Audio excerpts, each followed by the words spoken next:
చేస్తా ఉన్నాం. కాంగ్రెస్ పార్టీ ఇచ్చిన హామీలు ఏ ఒక్కటి అమలు కావట్లేదు, ఉద్యోగాల విషయంలో కానీ ఏదైనా కానీ జూబ్లీహిల్స్ ఎన్నికల్లో ఇచ్చిన హామీలను ప్రజలు మర్చిపోయారని భావించవచ్చా, ప్రతిపక్ష పార్టీలు వైఫల్యంగా భావించవచ్చా?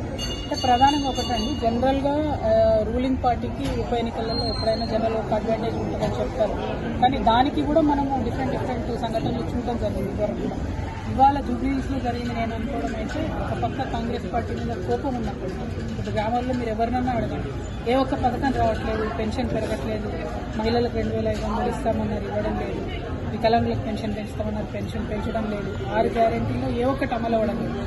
అయినా జూబ్లీహిల్స్ లో కాంగ్రెస్ గెలిచిందంటే కేవలం అది ప్రతిపక్షాలు భారతీయ జనతా పార్టీ కావచ్చు, టీఆర్ఎస్ పార్టీ కావచ్చు, అనుకున్న స్థాయిలో ప్రజల సమస్యలను ఎండగట్టడంలో, ప్రజల పక్షాన నిలబడడంలో విఫలం చెందారని చెప్పి చాలా స్పష్టంగా అర్థమవుతా ఉంది. అందుకే తెలంగాణ జాగృతి ఆ బాధ్యతను మా నెత్తి మీద పెట్టుకొని మొత్తం తెలంగాణ కూడా ఉన్నటువంటి సమస్యలను ప్రభుత్వం దృష్టికి తీసుకొచ్చే విధంగా వెళ్తా ఉన్నాం.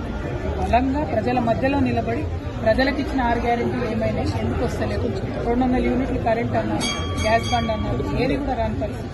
వీటన్నిటి మీద కూడా నిరంతరం ప్రభుత్వాన్ని నిలదీస్తూ మేము ముందుకు సాగుతాం. మేడం, రాష్ట్ర రాజకీయ పరిస్థితుల దృష్ట్యా కల్వకుంట్ల కవిత గారు పార్టీకి విరామం ఇస్తున్నారని భావించవచ్చా?